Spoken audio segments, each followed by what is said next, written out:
যারা আমাদের কোচবিহার শহর এবং সংলগ্ন এরিয়াতে ভাড়া থাকেন তাদের তথ্যগুলি আমরা কিন্তু কালেক্ট করছি। এটা শুধুমাত্র নিরাপত্তাজনিত কারণেই, অন্য কোনো উদ্দেশ্য নেই। আমাদের বিষয় হচ্ছে এই শহরকে নিরাপদে রাখা। হ্যাঁ, ইতিমধ্যেই কোচবিহার পুলিশ এই উদ্যোগ নিতে শুরু করেছে। ভাড়াটেদের তথ্য দিতে হবে পুলিশকে নির্দেশ দেওয়া হয়েছে। শিলিগুড়িতেও এমন নির্দেশ দেওয়া হয়েছিল সেই প্রাচীনকালে।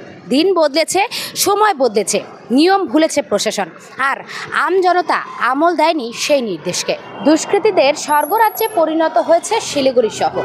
প্রতিদিন ঘটছে অপরাধের ঘটনা।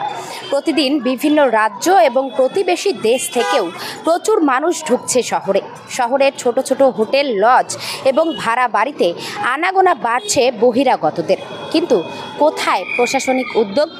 কোন বাড়িতে থাকছে কে? কোন লজে উঠছে কে?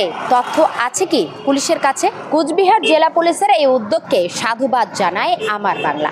অতি দ্রুত শিলিগুড়ি শহরের বিভিন্ন ছোট ছোট লজ এবং হোটেল সহ ভাড়া বাড়িতে কারা থাকছেন এই তথ্য নেওয়া শুরু করুক শিলিগুড়ি পুলিশ কমিশনারের, এমনটাই দাবি তুলছে আমার বাংলা।